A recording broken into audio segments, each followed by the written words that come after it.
मेरे प्यारे बच्चों, छात्र एवं छात्राओं, विद्यावाणी चैनल में आप सभी का स्वागत है। बच्चों, आज मैं आपको क्रिया विशेषण के बारे में समझाऊंगी। क्रिया विशेषण की परिभाषा, उदाहरण, प्रकार, क्योंकि ये बहुत ही इम्पॉर्टेंट क्वेश्चन है। क्रिया विशेषण 2022 में पूछा गया है, 23 में गैप किया है, तो 24 में अवश्य पूछ सकता है।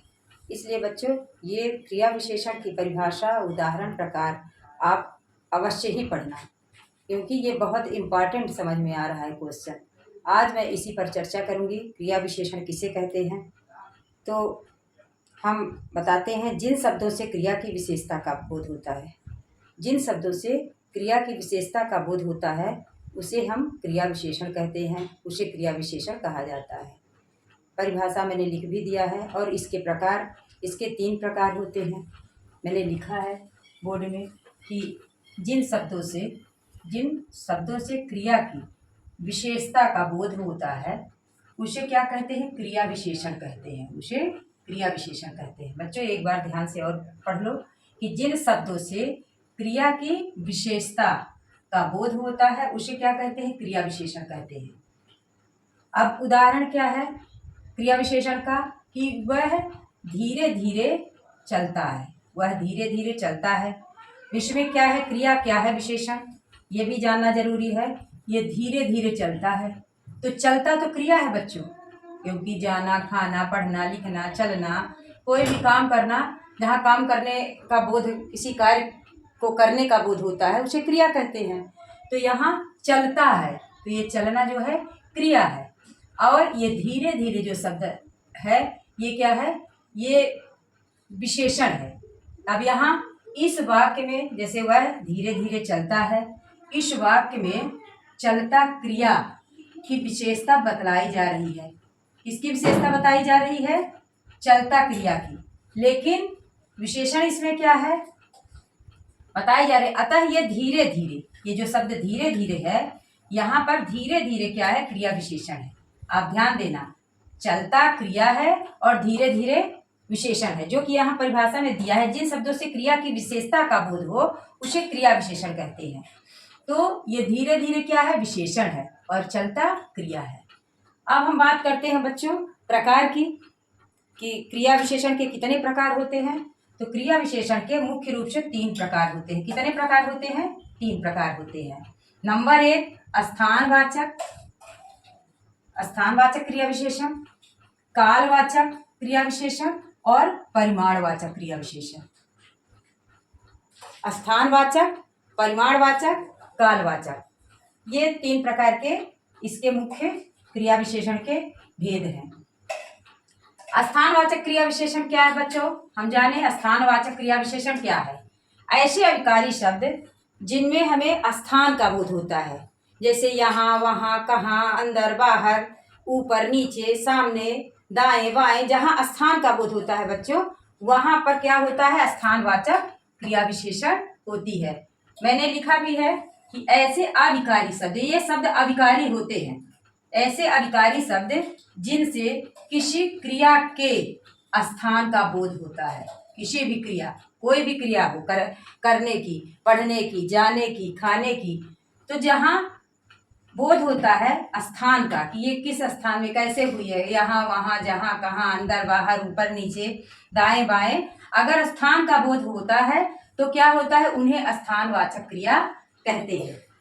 फिर से एक बार देख लो, ऐसे अविकारी शब्द, ये सब अविकारी शब्द हैं। मैंने यहाँ पे लिखा भी है, यहाँ, वहाँ, कहाँ, जहाँ, आमने सामने, ऊपर, नीचे, तो ये सब अविकारी शब्द होते हैं बच्चों, ये ध्यान रखना। इसलिए यहाँ अविकारी शब्द भी लगा है कि ऐसे अविकारी शब्द जिनसे किसी क्रिया के स्थान का बोध होता है, उन्हें स्थानवाचक क्रिया विशेषण कहते हैं। क्या कहते हैं? स्थानवाचक क्रिया विशेषण कहते हैं। उदाहरण, बच्चे यहाँ खेल रहे हैं। हमको यहाँ मिला ना, यहाँ खेल रहे हैं। ये यहाँ शब्द जो है बच्चों, स्थान का बोध दे रहा है हमें।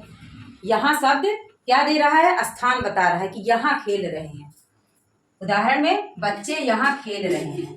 यहाँ खेल रहे हैं, क्रिया के स्थान का बोध हो रहा है। ठीक है, अतः यहाँ शब्द स्थानवाचक क्रिया विशेषण में प्रयुक्त है। यहाँ शब्द स्थानवाचक क्रिया में प्रयुक्त है। ये यहाँ शब्द जो यहाँ है, बच्चे यहाँ खेल रहे हैं, तो यहाँ खेल रहे हैं क्रिया के स्थान पर क्या बोध हो रहा है? क्रिया के स्थान पर बोध हो रहा है, अतः यहाँ शब्द स्थानवाचक क्रिया विशेषण में प्रयुक्त है। अब ये शब्द अविकारी शब्द होते हैं, मैंने बताया भी आपको कि ये कैसे शब्द होते हैं बच्चों, अविकारी शब्द होते हैं। दूसरा नंबर है बच्चों कालवाचक क्रिया विशेषण। कालवाचक क्रिया विशेषण वे होते हैं जिनसे क्रिया के समय का बोध होता है। कालवाचक क्रिया विशेषण देखिए मैंने लिखा भी है, कालवाचक क्रिया विशेषण। ऐसे अविकारी शब्द, ये भी शब्द अविकारी होते हैं। ऐसे अविकारी शब्द जिनसे क्रिया के होने के समय का बोध होता है।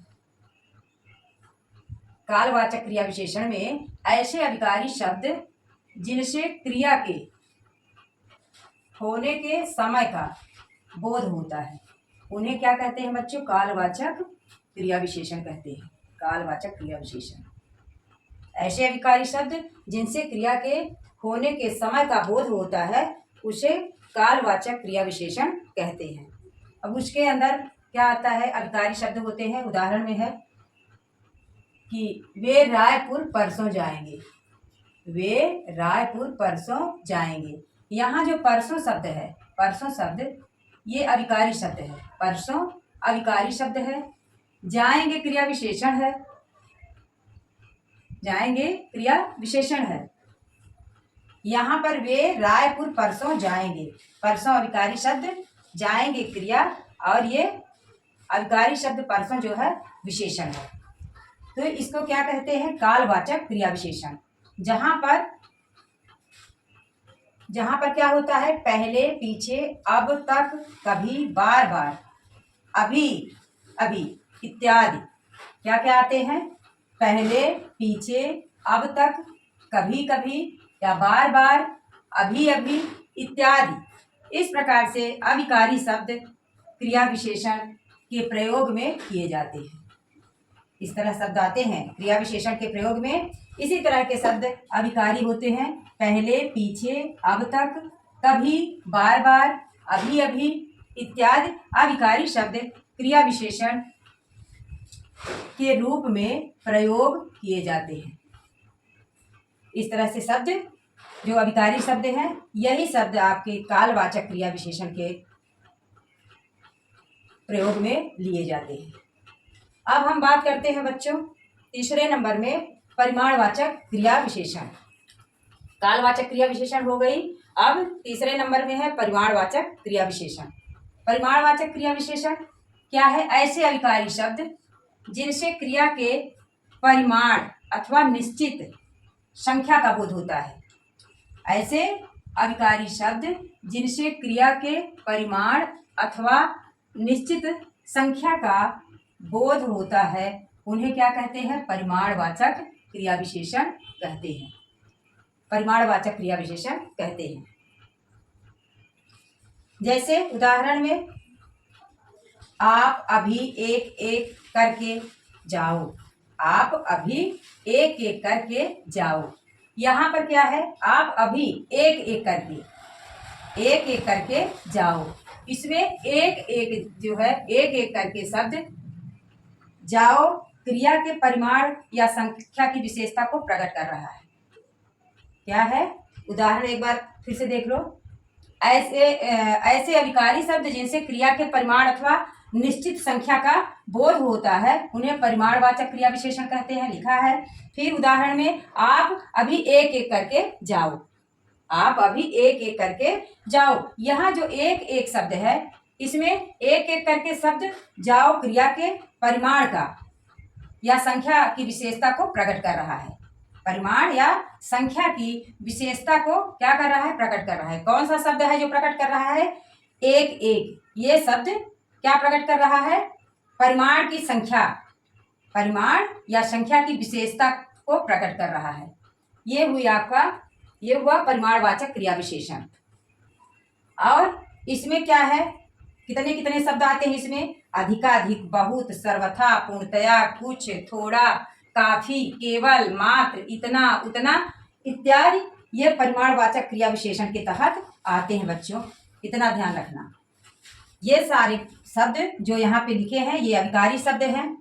अभिकारी शब्द हैं, ये परिमाणवाचक क्रिया के क्रिया विशेषण के अंतर्गत आते हैं। अधिकाधिक इस तरह से शब्द मिले, अधिकाधिक, बहुत, सर्वथा, पूर्णतया, कुछ, थोड़ा, काफी, केवल, मात्र, इतना, उतना इत्यादि शब्द अगर वाक्य में प्रयुक्त मिले तो आप निसंदेह परिमाणवाचक क्रिया विशेषण समझ लेना कि यहाँ पर परिमाणवाचक क्रिया विशेषण निश्चित रूप से है, क्योंकि कोई भी इतने अभिकारी शब्दों में एक शब्द प्रयुक्त आपको मिलता है तो आप परिमाणवाचक क्रिया विशेषण